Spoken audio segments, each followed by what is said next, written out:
that if you guys don't call an impeachment vote in the next few months, they're going to say, wait a minute, that's it. I mean, haven't you put them over the barrel a little bit if you, in fact, do not have a vote to impeach the President of the United States in a couple of months? Chad, we're following the Constitution, and I've made this very clear. Remember, my background is constitutional law. I served on an impeachment defense team twice under President Trump. We developed, unfortunately, Elisa and I, an expertise in this area. This is not something they really covered in law school. What you know about impeachment, if you look at the Constitution, is it's a heavy authority that's given to the House, specifically to the House. That's where the power lies. And next to the declaration of war, you've all heard me say many times, I think it may be the heaviest power that we have. It's very, very serious business. It has to be conducted in that way. The impeachment inquiry is necessary now, as Whip Emmer just explained, because we've come to this impasse where following the facts where they lead is hitting a stone wall, because the White House is impeding that investigation now. They're not allowing witnesses to come forward and thousands of pages of documents. So we have no choice. To fulfill our constitutional responsibility, we have to take the next step.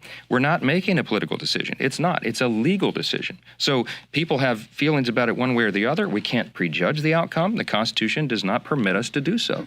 We have to follow the truth where it takes us, and that is exactly what we're going to do. And I'll note, too, I know that people are frustrated sometimes with the time that's being invested in this, but this is the way the founders anticipated that something like this would go. There shouldn't be any such thing as a snap impeachment, a sham impeachment like the Democrats did against President Trump. This is the opposite of that, and that's why people are getting restless, because they want things to happen quickly. If you follow the Constitution and you do the right thing, you cannot rush it. You have to follow the facts. So but you don't think there's an expectation by the base that you guys are going, and again, I know all these predicates and caveats here. There's not an expectation that your side is going to impeach the Chad, because that's what they were elected in the majority. People have a lot of opinions and a lot of expectations on all sides. What we are bound to do, because of our oath to the Constitution, is to follow it, and that's what we're going to do. Next question.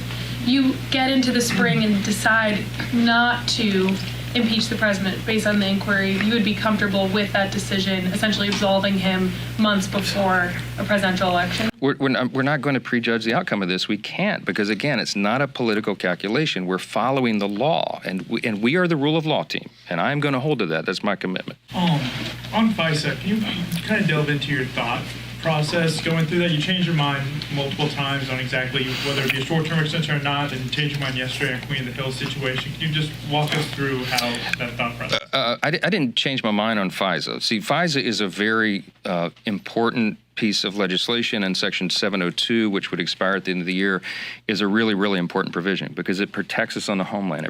But about 4 or 5 of those key reforms, there's a disagreement between the two committees. We're working towards consensus, but this is a very, very serious matter. This isn't some minor policy in our law. This is about keeping Americans safe. And so we take the responsibility seriously.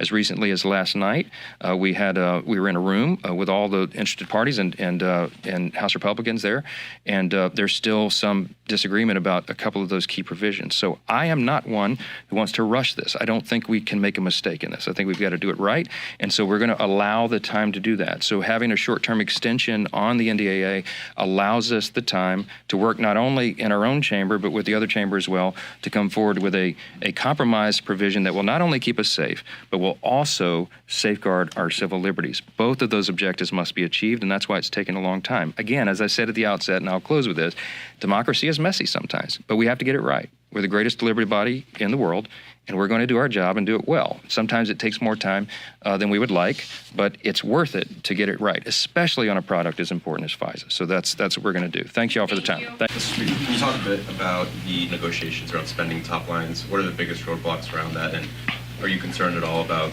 the upcoming deadline in a few weeks? Listen, we're all hands on deck on the appropriations bills. As we know, we have looming deadlines, and we all agreed on that. But what we also agreed to was what's written in the law, and that's the FRA numbers on top line. The Senate has been projecting and writing well above that to the, billions of dollars. That's not what the law says. And so I came in as the new speaker, and I said, again, as the rule of law team, we're going to follow the law. So that's where the negotiation stands. We're awaiting a volley from the other side, should there be one.